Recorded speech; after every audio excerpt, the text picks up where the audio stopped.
का? लाडक्या बहिणीचा याचा काही संबंध नाही आहे. 7 लाख कोटीच्या बजेटमध्ये 45-40 हजार कोटी जातं आणि कर्जमाफीले 35 ते 40 हजार कोटी लागतं. त्यांना फार मोठा विषय नाही आहे.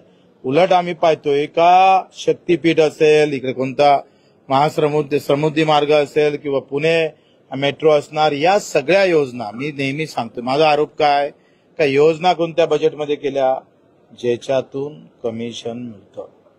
म्हणजे म्हणायचं काय आहे सर? तेच मी म्हणतोय. आता अधिक काय स्पष्ट म्हणू? कमिशन म्हणजे अर्थ काय? अशा योजना आहे ज्या लाखो करोडाच्या योजना केल्या, ज्याच्या सरकारच्या म्हणजे सामान्य लोकांच्या भल्यापेक्षा सरकारमधल्या लोकांचं भलं जास्त होते. अशा योजना बजेटमध्ये आलेल्या आहे.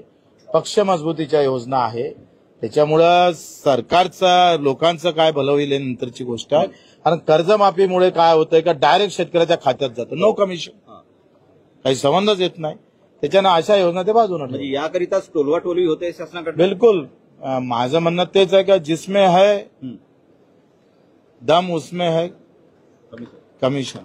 महाविकास आघाडीचे नेते देखील हेच म्हणतात की कमिशन खोरी करणारं आणि दलाली म्हणजे ठाकरेंच्या पक्षाने देखील हाच उल्लेख वारंवार करतात. आता तुम्ही त्यांची भाषा बोलू लागलात. नाही, मी माझीच भाषा त्यांना बोलली. मी सगळ्यात अगोदर बोललो होतो. त्यांना तुम्ही विचारा का हे बच्चू कडूचं रिपीट तुम्ही कसं करता? बच्चू भाऊ, आता 2 बैठका झाल्या. 2 बैठका झाल्या की टायरची हवा कोणाची काढणार, कोणाची काढणार ते कोणाची सांगा. काढणार ते आता आमची बैठक आहे 28ला. कोणाचा टायर पंक्चर करायचा, कोणा शेतकऱ्याबद्दल कोणत्या मंत्र्यानं जास्त घृणा केलेली आहे, जो आमच्या बाजूनं कोणता मंत्री बोलला नाही, ज्यानं निवेदन घेतलं नाही, ज्यांना ज्या पद्धतीनं शेतकऱ्याच्या तुच्छ समजलं, त्याच्या टायरचं त्याच्या म्हणजे गाडीचा टायर पहिले पंक्चर होणार. आतापर्यंत असं